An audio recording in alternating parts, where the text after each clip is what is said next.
Puji Tuhan, haleluya. Selamat pagi Bapak Ibu Saudara. Salam sejahtera buat kita semua, puji Tuhan. Senang sekali kita dapat berjumpa kembali di pagi hari ini.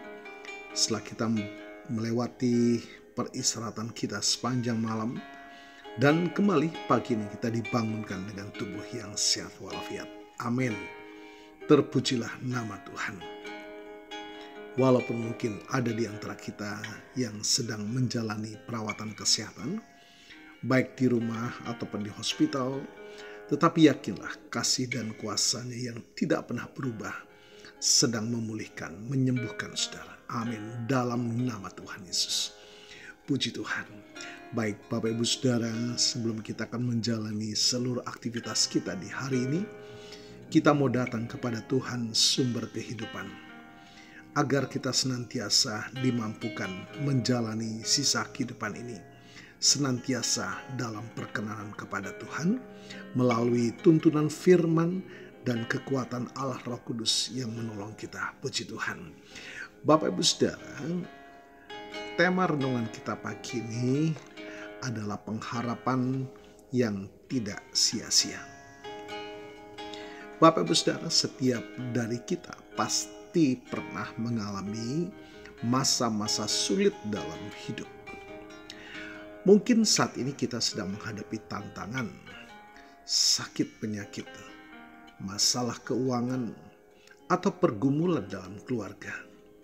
Di tengah badai kehidupan, seringkali kita bertanya, mengapa ini terjadi padaku? Apa gunanya penderitaan ini? Nah, dalam situasi seperti inilah kita sering merasa putus asa dan kehilangan harapan. Namun firman Tuhan hari ini khususnya dari Roma pasal 8 ayat 28 memberikan kita sebuah janji yang luar biasa, sebuah jangkar yang kuat di tengah badai. Ayat ini mengatakan, kita tahu sekarang bahwa Allah turut bekerja dalam segala sesuatu untuk mendatangkan kebaikan bagi mereka yang mengasihi Dia, yaitu bagi mereka yang terpanggil sesuai dengan rencana Allah. Bapak Ibu Saudara, ayat ini bukanlah sekedar kalimat motivasi yang kosong.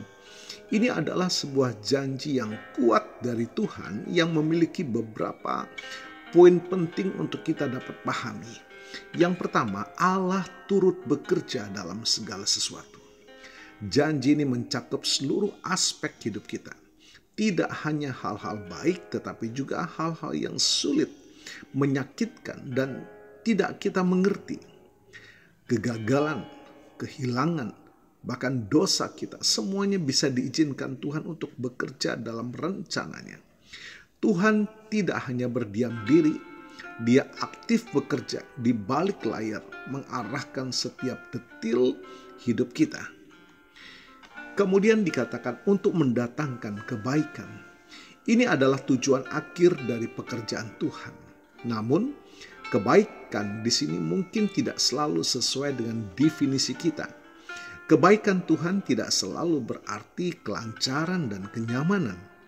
Seringkali kebaikan yang dimaksud adalah pembentukan karakter kita, pertumbuhan rohani kita, dan kedekatan kita dengannya. Sama seperti seorang pengrajin yang membentuk tanah liat menjadi bejana yang indah. Tuhan menggunakan tekanan dan panas dalam hidup kita untuk membentuk kita menjadi serupa dengan gambarnya. Lanjut dalam bagian ayat yang kita baca di atas. Bagi mereka yang mengasihi Dia, janji ini tidak berlaku untuk semua orang. Ini adalah janji eksklusif Bapak Ibu Saudara. Hanya bagi mereka yang memiliki hubungan pribadi dengan Tuhan dan benar-benar mengasihinya. Mengasihi Tuhan berarti kita percaya kepadanya, taat pada firman-Nya, dan menyerahkan kendali hidup kita sepenuhnya kepadanya. Kemudian dalam bagian lain firman Tuhan katakan dalam nats yang kita baca, yaitu bagi mereka yang terpanggil sesuai dengan rencana Allah. Ini menegaskan kembali bahwa kita adalah bagian dari rencana besar Tuhan. Kita tidak hidup secara kebetulan, Sejak awal Tuhan sudah memiliki tujuan yang pasti untuk hidup kita. Penderitaan yang kita alami bukanlah akhir dari segalanya, melainkan bagian dari sebuah proses yang indah dan bermakna. Bapak Ibu Saudara, apa kaitannya ayat ini dengan pengharapan yang tidak sia-sia? Pengharapan kita bukanlah didasarkan pada keadaan kita yang berubah-ubah, melainkan pada karakter Allah yang tidak pernah berubah. Ketika kita berpegang pada ayat ini, kita memiliki pengharapan yang tidak akan sia-sia, karena pengharapan itu berdasar pada kedaulatan Allah. Kita tahu bahwa Allah adalah yang berkuasa penuh. Dia tidak pernah terkejut dengan apapun yang terjadi dalam hidup kita. Karena Dia berdaulat, kita bisa percaya bahwa Dia akan menepati janjinya. Kita tidak melihat penderitaan sebagai sebuah akhir, tetapi sebagai sebuah cara. Kita memiliki keyakinan bahwa di balik setiap air mata dan kesulitan, ada tangan Tuhan yang sedang merajut keindahan. Seperti sehelai kain yang ditenun. Dari dekat terlihat benang-benang yang tidak beraturan. Namun dari jauh terlihat sebuah pola yang sangat indah. Puji Tuhan. Pengharapan itu memampukan kita untuk bertumbuh. Dengan pengharapan ini kita bisa melewati masa sulit. Bukan dengan sikap pasif, melainkan dengan sikap yang aktif. Kita bisa belajar menjadi lebih kuat dan bahkan menjadi kesaksian bagi orang lain. Bapak Ibu Saudara, jadi apa yang harus kita lakukan? Pertama, berhentilah bertanya mengapa, dan mulailah bertanya apa yang bisa aku pelajari, atau apa yang Tuhan ingin bentuk dalam diriku melalui semua ini.